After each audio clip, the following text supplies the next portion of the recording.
안녕하세요. 타라입니다. 오늘 우리가 함께 할 책은 목포가 나온 여류소설가 소영 박아성 선생님의 추석전야입니다. 소영 박아성 선생님은 1904년 음력 4월 16일 전라남도 목포구 죽동에서 태어났습니다. 목포 정명여학교 고등과를 졸업하고 목포를 떠나 숙명여자 보통학교를 수료한 뒤에 조선문단의 추석전후라는 작품을 발표하면서 정식으로 등단하였습니다. 1926년에 일본으로 건너가 일본여자대학 영문과에 입학하였으나 여러가지 사정으로 중퇴한 뒤 한국으로 돌아와 단편소설 하수도공사를 발표함으로써 본격적인 작품 활동을 시작하게 됩니다. 같은 해에 장편소설 백화와 1936년에 발표한 고향 없는 사람들을 마지막으로 절필하고 고향인 목포로 돌아와서 둘째 아들인 소설가 천승세 선생님을 낳았습니다. 소영 박아성 선생님은 여성 문인이 전무하던 시절 뛰어난 기량과 시대정신으로 많은 작품을 집필하였고 일제치하에서 검열을 받는 상황에서도 한국 문학가로 여성 주체적인 삶을 꿈꾸고 여성 억압적 현실과 맞서는 여성상을 내세우고 사회적 모순을 폭로하는 데 초점을 두고 글을 집필하였습니다. 추석전야에서도 그런 모습이 잘 묘사되고 있습니다. 특히 아름답지만 처참했던 목포의 옛 풍경과 자신을 희생해서라도 가족을 위해 최선을 다하고 쓰러져가는 이 땅의 어머니들의 삶을 아주 섬세하게 그려내고 있습니다.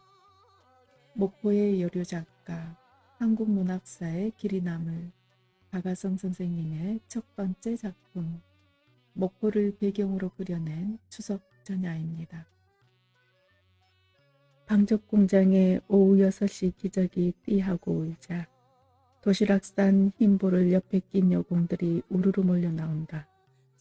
수건 쓴 15, 16세의 처녀들로부터 얼굴 노르스름한 30 미만의 젊은 부인들이 별세계에 나온 듯이 숨을 내쉬며 좌우를 돌아보면서 참았던 이야기를 짓거린다. 오전 7시부터 종이를 기계와 싸움하기에 고달픈 그들이 기계의 노예가 되었던 연한 그 몸들이 이제 그 자리를 떠나 자유의 몸이 된 것이다. 해풍으로도 유명하거니와 풍경으로도 굴지하는 목포의 석양은 면화가루에 붉어진 그들의 눈을 위로해주며 해안의 양풍은 땀에 절은 그들의 얼굴을 곱게 씻어준다. 그러므로 종일토록 귀가 덜그럭거리는 기계의 소리와 머리꼬리 터질 듯이 심한 기름 냄새, 숨이 턱턱 막히는 먼지 속에서 눈을 비비며 땀을 흘리면서 무의식적으로 기계의 종이 되어 나를 잊었던 그들도 오후 6시가 되어 공장문을 나서서 바다 저편 월출산 위에 붉게 타는 저녁 구름을 바라보며 폭우로 돌아오는 흰 돛대의 움직이는 긴 그림자를 돌아보면서 양풍이 머리카락을 휘날리는 해안을 걸을 때는 잊었던 나를 다시 찾은 듯이 정신을 차려 시원함을 느끼며 자유의 몸이 된 것을 기뻐한다. 그러나 그 기쁨은 잠깐이요. 돌아온 어선에서 오물거리는 소리치는 사람의 소리와 선두가에로 쌓아놓은 수박, 생선, 건물에서 개미떼같이 덤비며 눈이 벌게서 날뛰는 사람 틈을 걸어올 때는 가슴이 뻐근해지고 머리가 무거워지면서 집에서 기다릴 줄인 식구들이 눈에 보이자 한숨을 쉬면서 고개를 쑥 빼치고 젊은 여자들의 마음을 살려내듯이 거리에 벌려놓은 모든 것, 보기만 해도 침이 흐르는 먹을 것들이 벌려 있는 것을 아니 벌려는 듯이 바쁘게 발을 옮긴다. 그들은 오전 7시에 나온 자기의 집에 들어갈 때까지 이러한 일과를 매일매일 계속한다. 그러나 집에 들어가기만 하면 각각 일어나는 풍파는 날마다가 다르다. 제일 먼저 뒤떨어져 나온 영신의 두 눈가는 붉어지고 그의 왼쪽 팔뚝 적삼에는 피가 드문드문 묻어있다. 그는 도시락볼을 든 채로 왼편 팔뚝 어깨 아래를 꽉 붙잡으며 얼굴을 찌푸린다.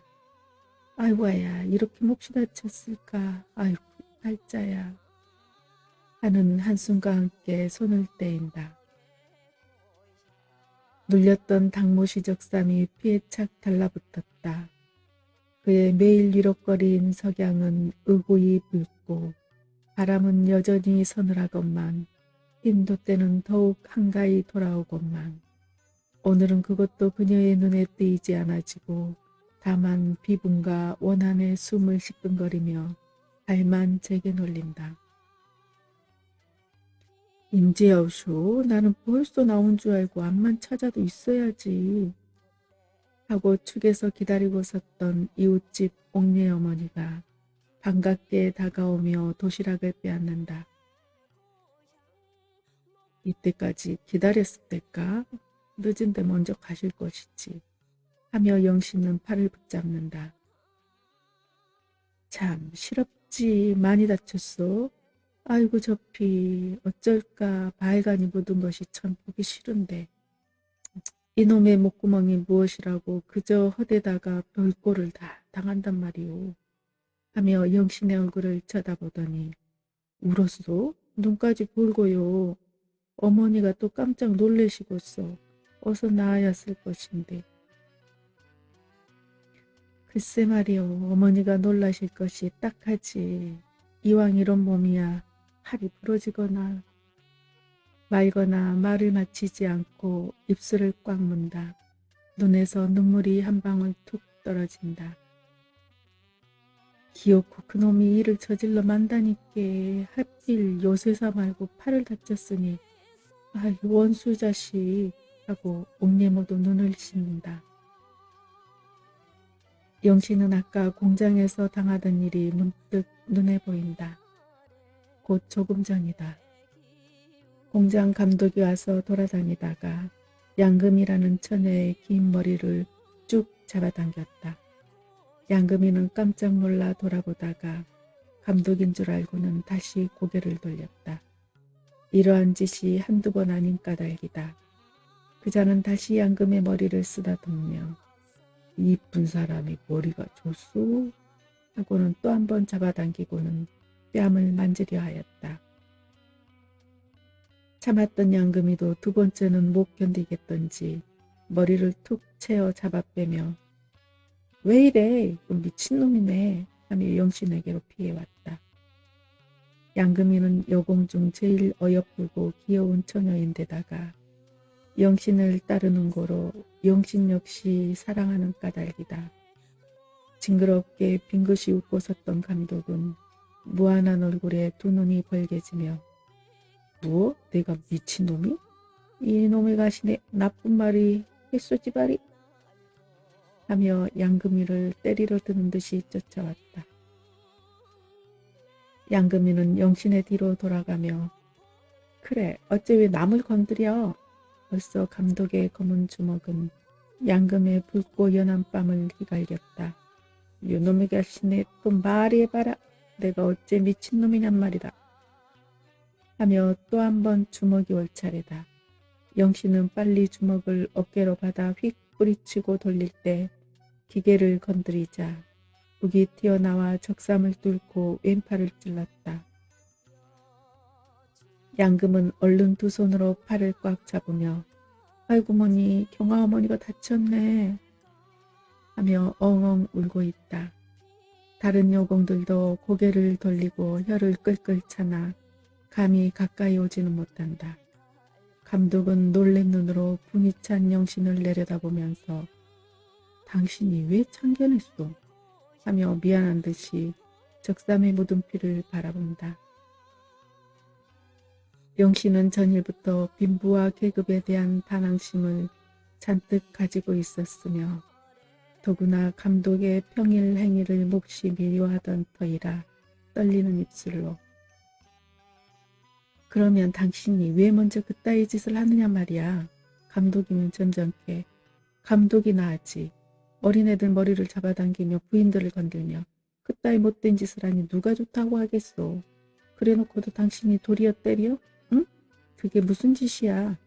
왜 우리는 걔만 또 못하게 보여? 우리도 사람이야. 사람이 기계에 몸이 메었을 망정. 이런 당신과 똑같은 사람이란 말이야. 우리는 당신같이 나쁜 짓은 하지 않는 좋은 사람이란 말이야. 그녀는 독이 가득 찬 눈으로 감독을 쳐다보며 소리를 버럭버럭 지른다. 저 주인에게 갑시다. 내가 당신이 하던 짓을 다 말하고 결단을 낼 터이니. 감독은 어이없는 듯이 섰다. 다른 여공에게 같으면 오히려 뺨을 갈기며 나가거라 너 아니어도 좋다 하겠지만 여공 중 제일 나이 많은 많대야 29인 사람이요. 평시에 어렵게 보고 꺼리는 사람이며 주인도 신용하던 터이므로 영신에게는 어쩔 수가 없다는 듯이 지갑을 꺼내더니 1원짜리를 내어 여보 이거 가지고 약 사서 발러 하면 곧났소 하고 영신의 어깨를 건드린다. 영신은 더욱 분이 나서 목까지 막힐 지경이다. 1원을 받아서 감독에게로 다시 던지며 이것은 왜 이래? 돈기신 당신이나 잘 처먹고 1원 주고 내 어깨를 산단 말이오? 돈만 보면 아무것도 다 잊어버리는 줄 아오? 이게 무슨 개 같은 짓이야. 자 갑시다. 주인에게든지 파출소에든지 나만 건드려만 보오. 돈 있는 당신이 이기나 죄 없는 내가 이기나 해봅시다. 하며 숨을 시근거린다. 요공들은 나 같으면 받겠다는 듯한 눈으로 땅에 떨어진 종이돈을 아까운 듯이 바라본다. 감독은 머리를 슬슬 만지고 입맛을 다시며 여보 내가 잘못했어. 다시는 안 그러지. 참말이요. 오늘은 내가 잘못했어. 하며 돈을 짚는다. 그래 잘못했지. 천번만번 잘못했어. 그러니 가잔 말이야. 하고 나선다. 감독은 웃으며 여보 가도 소용없어. 당신 잘했다고 아니해. 내가 잘못했다고 하니 그만두시오. 하고 저쪽으로 가버린다. 영신은 더 억지를 쓰려고 했으나 그놈 말같이 나를 잘했다고도 아니할 것이요. 그리 도둑놈 같은 감독 녀석이 오늘은 잘못했다고 쩔쩔매는 것을 보고 에라 내버려 두어라 부득부득 억지 쓴다고 별 좋은 일 있겠니 하고 수건으로 상처를 동이며 양금이를 찾느라고 돌아볼 때 6시 기적이 띠 하고 온다. 눈이 부은 양금이는 빨리 제자리로 가더니 조금 있다가 영신을 돌아보고는 휙 나갔다. 다른 여공들도 일을 끝지우고 나 먼저 나가버렸다. 영신은 나가는 그들의 뒷모양을 보자 참았던 소름이 복받쳐 그대로 서서 우느라고 조금 늦었던 것이다. 여기까지 생각한 영신의 눈에서는 다시 눈물이 뚝뚝 떨어지며 한숨이 길게 나왔다. 뒤에서 자동차가 뿌뿌 소리친다. 왜 자꾸 이러시오. 그만 울고 친하시오. 하는 옥내 어머니 말에 다시 정신을 차려 길을 비키며 돌아보니 벌써 사거리에 왔다. 앞으로 사흘밖에 남지 않은 추석 대목을 그저 넘기지 않으려고 전방바다 걸어놓은 댕기와 대님이 영신의 작은 눈을 깜짝 놀래인다. 아, 저 댕기 좀 보시오. 대님도 많고. 이때까지의 소름은 댕기와 바꾸었다. 올해는 흉년이라고 해도 호사치레거리들은 더 사는갑대다마는 우리 같은 것들이야 하며 옥내 어머니도 맞장구를 친다. 영신의 눈은 거리 우편에 수없이 걸어놓은 댕기에서 떠날 수 없다. 우리 경아 하나만 사주었으면 영희도 밤낮 고운 허리끈 대님 그 노래만 부르는데 아픈 것도 잊어버리고 추석 지낼 궁리에 가슴은 잔뜩 부풀어 오른다. 아이고 저것이 웬일이냐. 응? 피가 웬일이고. 그건 무슨 일이냐. 좁쌀에 안남미 쌀아기를 섞어 바가지에 싣고 있던 영신의 늙은 시어머니가 들어오는 영신을 보자 부르짖는다. 70이나 되어 보이는 노인은 허리를 구부리고 영신에게로 오더니 영신의 눈과 적삼의 피를 번갈아 보며 대답을 기다리느라고 입술만 바라보고 섰다. 아니올시다. 조금 다쳤습니다. 북이 튀어나와서 하며 빨리 방으로 들어갔다. 어머니는 다시 구부리고 가서 바가지를 들며 그저 이런 팔자 어서 죽어야지. 이 꼴 저 꼴 다 못 보겠다. 응? 입술이 실룩실룩하자 기침이 꿀럭꿀럭 나온다. 조금 있다가 헌적삼을 갈아입고 나온 영신은 양철에 불을 지피며 왜 저 계집애는 누웠답니까? 어머니는 그 말 대답도 않고 급히 오더니 영신을 떠밀며 뭐라 저리 가거라. 얼른 봐도 어깨가 많이 다쳤는데 왜 이러냐. 가거라 저리 가. 하며 자기가 불 앞에 앉아서 나무를 꺾는다. 어머니 경아가 왜 누웠어요? 하며 재차 물었다. 아침에 학교에 가니께 월사금 안 갖고 온 사람은 못 온다고 그러더라구나. 어쩌더라 나. 그래서 부끄러서 그냥 왔다고 이때까지 방에서 뒹굴고 울고만 있더니 아마 자는갑다. 영신은 툇마리에 벌떡 주저앉았다. 다시 더 말할 기운이 없습니다. 어깨가 몹시 저린다. 뛰는 발소리가 나며 6살 된 영희가 막대기를 끌고 들어와 영신의 무릎에가 턱 안기며 어머니 내 허리끈 대님 사가지고 왔어요? 응? 어디 봐. 어머니 누님은 울었어. 어서 내 허리끈 내놔. 하며 엄마의 팔을 비틀려고 한다. 아이고 가만히 있거라. 엄마가 팔이 다쳐서 아프다. 허리끈은 내일 모레 사다 주마. 하고 달래는 말도 영의 귀에는 쓸데없다는 듯이 아내 거짓말쟁이 어느 꼭 사다 주마고 하더니 막 때릴란다. 하며 막대기를 들어 때리려다가 하하 웃고 방으로 뛰어들어가더니 누님 아이 어머니 왔네. 어서 댕기랑 월사금 달라고 하소. 어이 일어나야 일어나? 하며 깨우는 모양이다. 아이고야. 끙끙거리는 경아의 목소리가 들리자 남매는 방에서 나왔다. 왜 낮잠은 자느냐. 할머니 혼자 하시게 내버려 두고 왜 그 모양이야. 하며 영신은 퉁퉁 부은 딸의 얼굴을 흘겨본다. 밥이 부글부글 넘으며 좁쌀알이 솥에서 흘러내린다. 영신과 경아는 부엌으로 들어갔다. 이웃집에서 다듬이하는 소리가 듣기 좋게 장단을 맞춘다. 음력 8월열 사흘달이 동천에 훨씬 나왔다.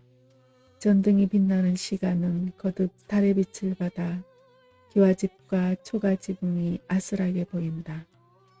유달산은 별을 뿌린 듯 붉은 눈들이 깜빡인다. 하늘의 별, 시가의 전등산, 밑에 불, 3가지 구슬들이 밤빛 속에서 각기 제멋대로 반짝이고 있다. 목포의 낮은 참 보기에 애처롭다. 남편으로는 늘비한 1인의 귀하집이요.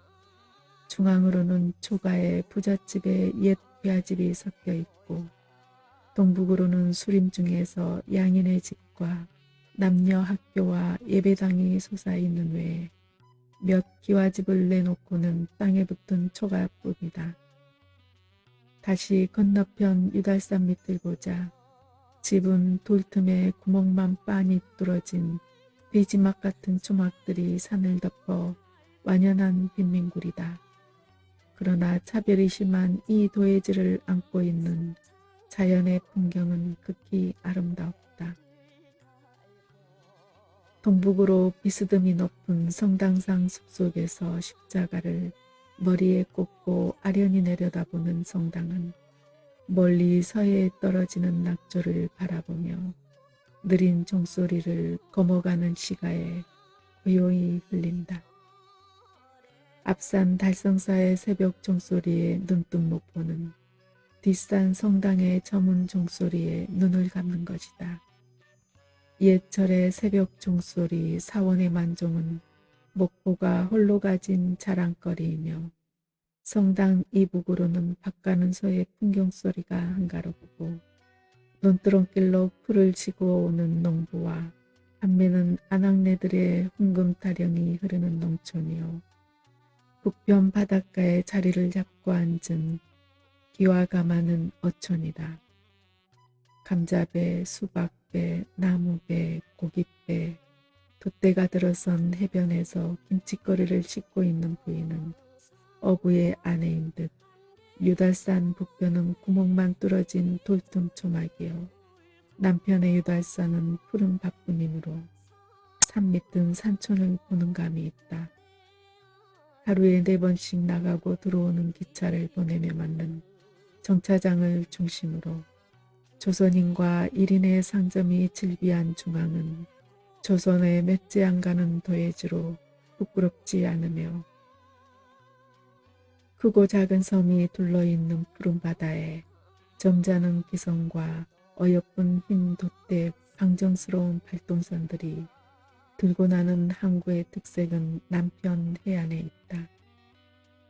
주위의 풍경은 그림 같고 농촌과 어촌, 산촌과 도시와 항구의 각색 맛을 겸하여 가지고 있는 목포는 매일 움직이고 시시각각으로 자라가건만 그 양면에 잠겨있는 빈민의 생활은 다른 곳에서 볼 수 없을 만큼 비참한 살림이 숨어있는 것이다. 그러므로 낮에 높은 곳에 서서 저자를 내려다볼 때는 그렇듯 여러 가지의 느낌이 일어나거니와 밤의 도시는 다만 아름다울 뿐이다. 제일 보기 싫은 산 밑구멍 집은 어둠에 묻히고 생기 있는 불들만 전등 밑에 앉히겠다는 듯이 화물거리고 있어 별밤에는 하늘과 땅에 별과 불을 가릴 수 없이 붉은 구슬들만 빛나고 있을 뿐이다. 목포의 밤은 아름답다. 이것은 뜻있는 사람의 밤 시가를 보면서 부르짖는 어구이다. 8시 기차가 쉰 듯한 소리를 지르며 야단스럽게 정차장에 닿을 때 달을 가리고 있던 엷은 구름은 흔적 없이 쓰러지고 달은 전보다 더욱 깨끗한 얼굴로 웃고 있다. 해안에서부터 일어난 바람이 슬슬 여러 집을 거쳐 허남정 영신의 집 뒤 포플레이프를 제멋대로 뒤적이다가 병든 잎 하나를 영신의 머리 위에 툭 떨어뜨린다. 오늘도 못 갈 것을 추석은 닥쳐 겨우 아픈 팔을 끌고 종일 일을 마치고 온 영신이 간호부인 자기 동무의 집에 가서 약을 얻어 바르고 와 달을 쳐다보고 잠깐 섰는 중이다. 머리에 떨어진 포플러잎을 주워내리며 어머니 벌써 나뭇잎이 떨어집니다. 가을은 아주 앗습니다 그려 하며 나뭇잎을 어머니에게 보인다. 툇마루에 걸터 앉아 긴 담뱃대를 물고 앉았던 어머니는 모레가 추석 아니냐. 그런데 참 얘야. 아까 땅세 받으러 왔더라. 그래서 주인이 없다고 하니까 이따가 오마고 가더라. 또 어쩌잔 말이냐. 영희 아범만 있었더라면. 노인은 3년 전에 죽은 자기의 아들을 생각하며 한숨을 쉰다. 그의 아들은 얼굴도 참 잘났었다. 학교라고는 보통 학교 졸업뿐이거니와 일본말 잘하고 똑똑하므로 어떤 일본인의 집에 있을 때에도 착실하고 부지런하다 하여 주인이 매우 사랑하였다. 그래서 과부인 어머니와 애아들이 살기에 아무 괴로움이 없었다. 아들이 19세 되던 가을이다. 여학교 4년급에서 인물이나 공부로 첫 손가락을 꼽는 단정한 처녀이나 다만 가세의 형부연으로 부득이 들어앉게 된 17세의 영신을 며느리로 맞아 귀한 손자 남매를 두 팔로 오르며 얌전한 아들 부부의 효성으로 아무 일 없이 재미있게 살아왔다. 그러나 운명의 변덕은 헤아릴 수 없는 것이다.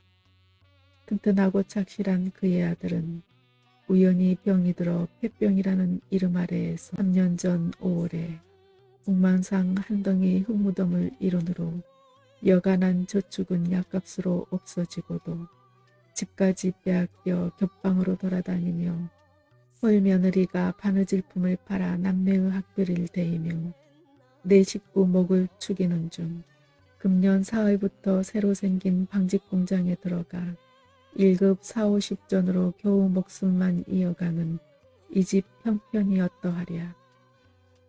이 집도 영신의 친정부모가 자기의 살던 집을 가련한 딸에게 내어주고 자기들은 신장로 오막살이를 얻어가지고 죽장사를 하므로 노인은 사돈에게도 미안함을 말할 수 없다.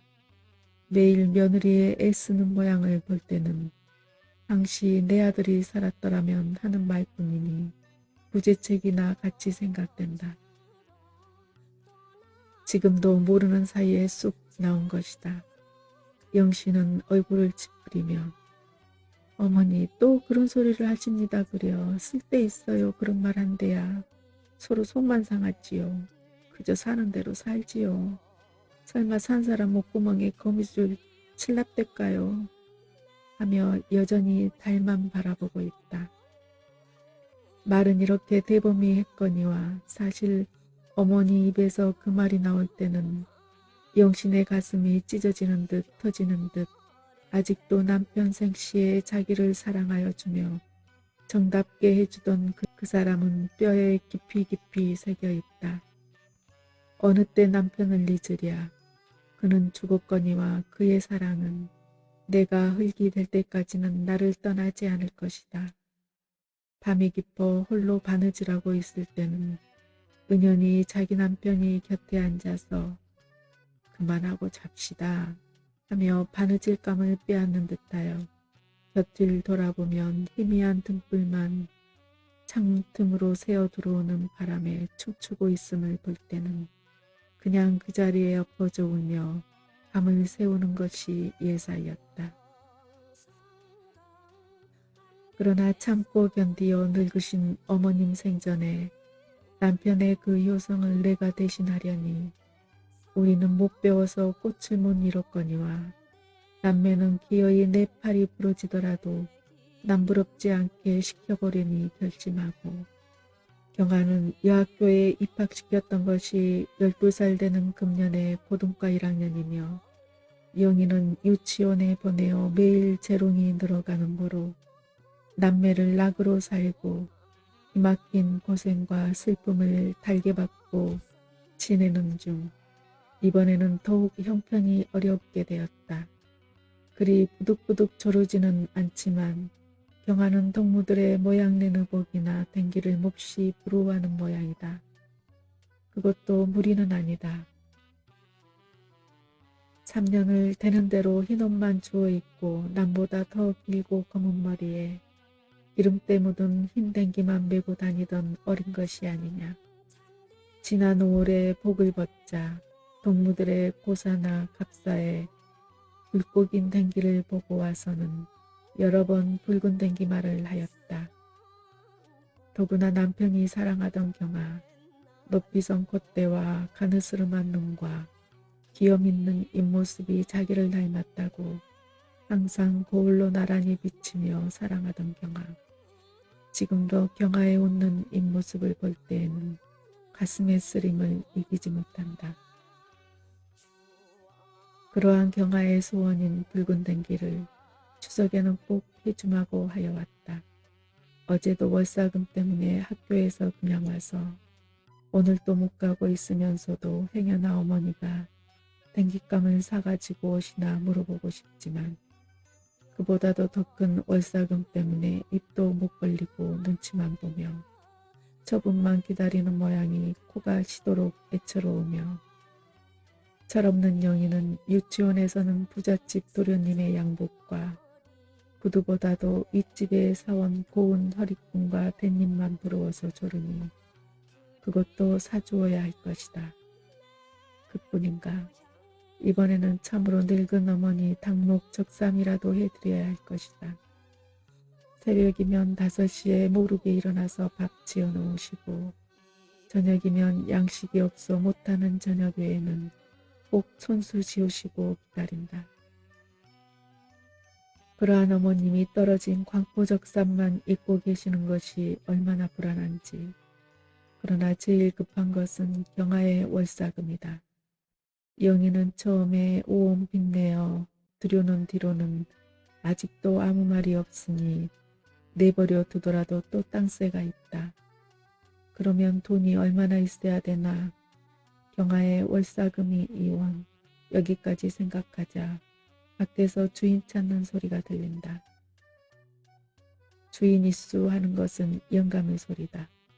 얘야 왔다. 저 땅세 받으러 하며 어머니가 은근히 소리친다.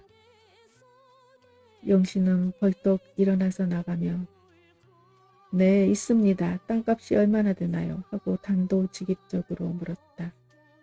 아 생각해 보시구려. 한 달에 1원 50전인데다가 석 달을 못 냈으니 4원 50전 아니요. 이번에는 꼭 받아야겠수다. 도무지 군색에서 살 수가 있어야지. 하며 늙은 서울 노인은 달빛에 더 헬쑥해 보이는 영신의 얼굴을 바라본다. 글쎄요. 난들 좀 얼른 해드리고 싶으리까마는 없으니까 그렇지요. 오늘도 없는데 어쩔까요?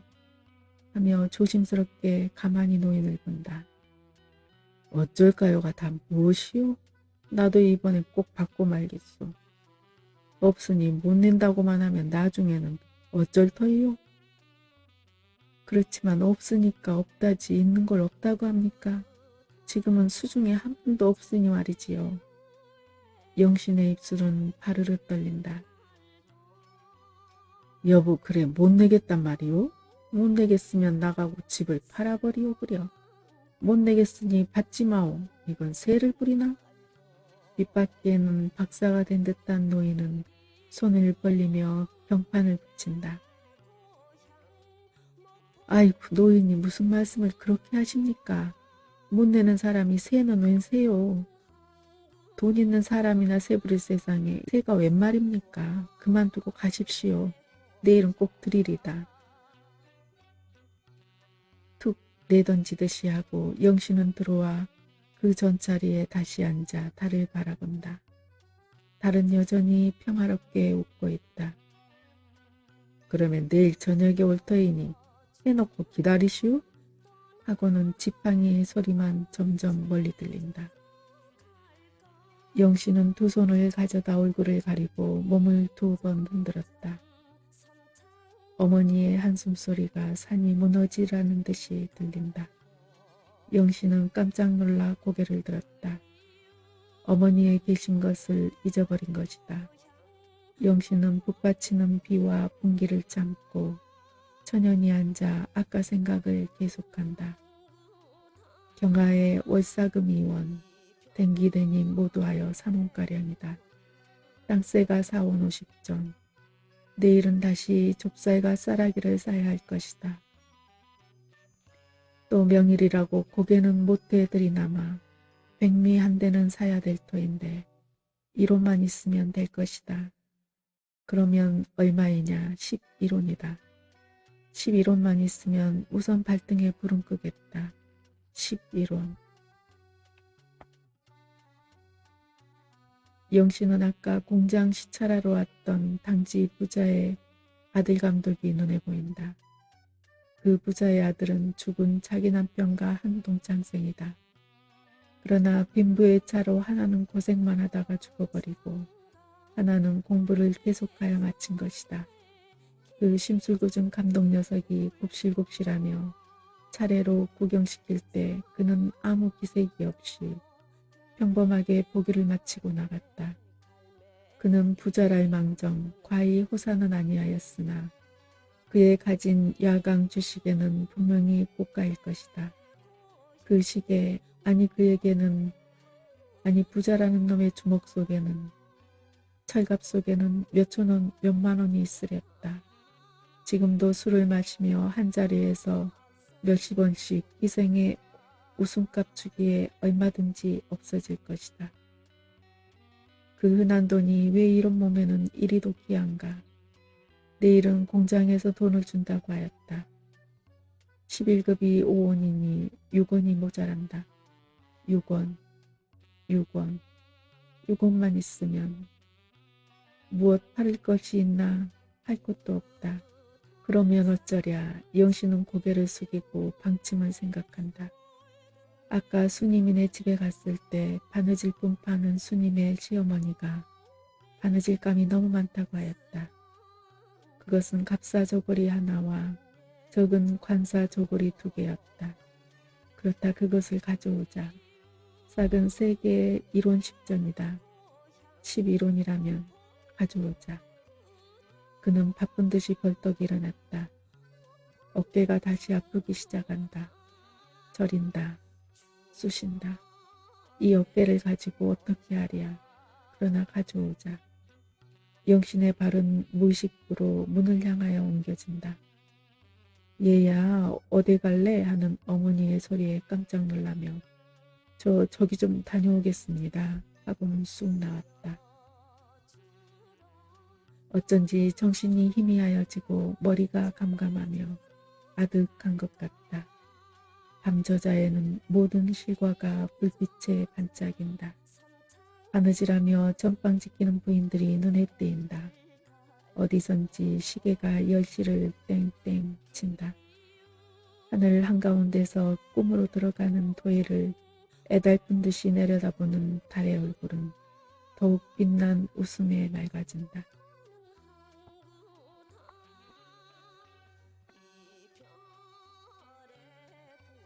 모레 새벽에 보내기로 한 저고리 3개를 오늘 밤과 내일 밤으로 해서 1원 10전을 벌겠다는 욕심으로 바쁘게 손을 놀리는 영신은 가끔 오른손으로 왼편팔을 꽉 잡고는 눈살을 찌푸린다. 이것을 해서 1원 10전을 가진 데야 무엇 할 것이 생각나지도 않는다. 그는 생각지도 않으려 하며 바늘 든 손만 바쁘게 놀린다. 어디선지 귀뚜라미가 쯔쯔쯔쯔 하더니 그 소리조차도 뚝 끊기고 닭의 소리가 처음으로 들린다. 어머니는 2번 일어나서 그만두라고도 하시고 이야기도 하시더니 이제는 세상을 모르고 주무신다. 2번째 닭이 울었다. 솜씨 곱고 손빠른 영신의 손에서 갑사저고리는 삐져나왔다. 관사저고리 거죽을 붙일 때까지 닭은 3번째 울었다. 영신은 못 참겠다는 듯이 불을 툭 끄고 쓰러졌다. 느끼는 부인을 위로하려는 듯이 희미한 달빛과 별빛이 모기장 바른 창으로 새어 들어오며 박명한 가부의 젖은 눈을 새벽별 하나가 들여다본다. 19날 밤이건만 달은 둥글대로 둥글었다. 종일 집집에서 나던 떡방아 소리가 달 뜨기 전까지도 나더니 달의 세계가 되자 달을 보며 송편을 먹는 아이들이 불어간다. 기름냄새, 칼판 소리, 심지어 병원 아래 웅집에서도 만난 내음새가 나건만 영신의 집만 비로 쓴 듯이 쓸쓸하다. 뜰에서 남매의 강강수월래를 부르며 뛰는 소리가 겨우 정막을 깨뜨린다. 영신은 저고리를 밤으로 보내려고 공장에서 나오자 저녁도 먹지 않고 끝마치려 한다. 그는 가끔 입에서 더운 김을 훅훅 뿜으며 손을 머리에 얹었다가 팔을 잡았다가 한다. 그의 팔은 부어서 적삼이로까지 불룩하게 나타난다. 시끈거려지는 숨을 입으로 불며 9시 후에 기어코 마쳤다. 심부름 갔던 경아가 손에 1원 10전을 가지고 돌아왔다. 이곳으로 내 댕기 하며 어머니 얼굴을 힐끗 보자 무안한 듯이 몸을 들고는 다시 밖으로 쪼르르 나간다. 이 영감님이 왜 이때까지 아니오나? 영신은 공장에서 받은 빚값, 땀값, 눈물값, 보온을 주머니에서 꺼내며 어머니를 돌아보고 물었다. 안 오기는 왜 하나 그 깍쟁이가 곧 올 것이여. 말을 마치자마자 주인 있소? 하는 서울 영감의 소리. 네 있소. 하고 영신은 나아가 영감과 마주섰다. 자, 되었으면 주시오. 하고 뼈만 남은 손을 내민다. 영신은 내미는 손을 탁 때리고 오온을 얼굴에다가 갈기며 시발자삭제 하고 싶었다. 그러나 없는 놈은 유구무원이다. 에라 참아라 하고 네 되었는데 다는 못 드리겠습니다. 두어 달 것이나 먼저 받으시지요. 영감은 눈기가 실쭉해졌다. 아, 또 잔소리로 그려. 오늘 저녁에는 다 준다고 아니했소? 턱이 달달 떨린다. 영신은 미움과 원망과 더러움과 분함에 몸을 떨었다. 여보시오, 좀 생각을 해보시오 그려. 오늘 내가 오온 받기는 했소이다. 자, 이것이 오온 아니오? 그러나 영감님도 생각을 해보십시오. 이것이 열일 것인데 4원 50전을 영감님께 다 드리고 보면 하루도 못 살 50전을 갖고 어쩔 것입니까? 부득부득 다 달라면 드리리마는 그럴 수야. 말소리에 힘있기로 유명한 영신이건만 지금 말소리에는 힘도 없이 떨리기만 한다. 그의 손은 다시 이마로 올라갔다. 영감은 끄떡하지도 않은 기색으로 여보, 이 세상이 어떤 세상이라고? 내 몸 다음의 남이야. 석 달이나 용서해 주었으면 그만이지. 있네요, 원. 하며 손을 내민다. 영신은 벌컥 내주었다. 영감은 지갑에서 50전 은하를 내어 영신의 손에 놓았다. 은전이 달빛을 반사하여 영신의 눈을 찌른다. 영신은 은하가 더럽다는 듯 얼른 땅에 떨쳤다. 영감은 간다 보아라 하고 지팡이를 끌며 천천히 내려간다. 영신은 그만 땅에 퍽 주저앉는다. 아, 세상은 이렇구나. 아, 사람은 이렇구나. 아, 더러워 이 세상. 주먹으로 땅을 치며 몸부림을 한다. 이럴 줄이야 몰랐다. 이렇게 세상이 나에게 독하게 할 줄이야 몰랐다. 그전에도 좀 독했느냐마는 아이고 이렇게까지. 그녀는 땅에 엎어져 뒹군다. 숨이 더운 금에 턱턱 막히고 입술이 탄다. 몸이 불덩이 같고 어깨가 쑤신다. 어머니가 나왔다. 얘야 그러지 마라 하는 끝말소리가 떨리며 붙들어 일으킨다. 영신은 정신을 잃은 듯이 다시 엎어졌다가는 생각을 더욱 분명히 연속하자 한다. 사흘 전부터 팔을 다친 데다가 그것도 타인 같으면 별 치료를 다 할 만큼 많이 다쳤다. 이틀이나 공장에를 이를 갈고 다녔다. 게다가 어젯밤은 꼬박 새우고 오늘 저녁은 굶었다. 1원 20전을 벌려고 어깨가 붓고 머리가 어지럽고 입안이 불같고 속이 멸식멸식한 것을 참았다.